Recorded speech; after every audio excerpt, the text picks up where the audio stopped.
Happy new year মামাকে বলো। বল happy. তারপর হ্যাপি নিউ ইয়ার সবাইকে। তো আজ হচ্ছে 26-এর ফার্স্ট দিন। তো আজকে এখান সকাল থেকে ভিডিওটা শুরু করলাম।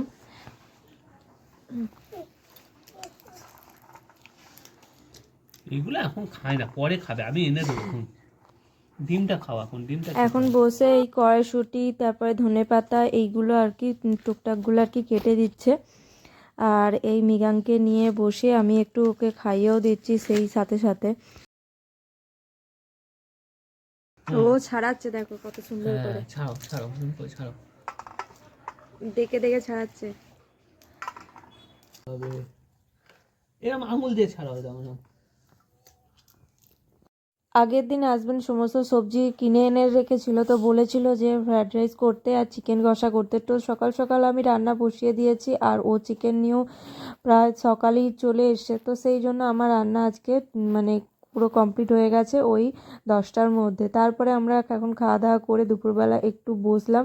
তো হাজব্যান্ড বললো যে চলো তোমরা মানে চিন্তা ভাবনা করো কোথায় যাবে, তারপরে আমি একটু শুই। তো তারপরে আমরা ভাবলাম যে একটু পৈলান যাই মন্দিরে। তো তারপরে এখন ওই 2টো নাগাদ আমরা বেরিয়ে পড়লাম হচ্ছে পৈলান মন্দিরের উদ্দেশ্যে। তো এখন এই যে চলে এসেছি। অন্য দিনগুলোতে মোটামুটি ফাঁকা থাকে, তো আজকে যেহেতু সিজনের তো সময় আর আজকে যেহেতু মানে দিনটাই এরকম আছে, তো আজকে প্রচণ্ড ভিড়ও হয়েছিল, লাইনটা অনেকটা কাটিয়ে উঠেছিলাম। আর ভিতরে কোনো রকম ভিডিও করা অ্যালাউ নেই, শুধু বাইরের পজিশানটুকু দেখার মানে সবাই আগে ভিডিও ফটো করতে পারে। তো সেই মতো আমরা এখন ঘোরাঘুরি করছি আর এই যে বাইরের পুরোটা দেখাচ্ছি। তো এখানে আমি এই প্রথমই আসলাম আর ভীষণই সুন্দর, ভিতরটাও সুন্দর আর বাইরেটা অনেকটা জায়গা জুড়ে আছে। আর সন্ধ্যা হয়ে গেছিলো আমাদের বেরোতে বেরোতে এখান থেকে। আর সন্ধ্যাবেলা যখন লাইটগুলো জ্বলছিল আরও সুন্দর লাগছিল চারিদিকটা। আর এই যে জুতোটা, এটা আমি দুর্গাপুজোর সময় নিয়েছিলাম, কিন্তু যেহেতু দুর্গাপুজোর সময় হাজব্যান্ড অ্যাডমিট হয়েছিল, তো ভর্তি হওয়ার জন্য মানে আমরা তো কোথাও যাইনি বা ঘরের বাইরে ঘর আর হসপিটালি আর কি করেছি।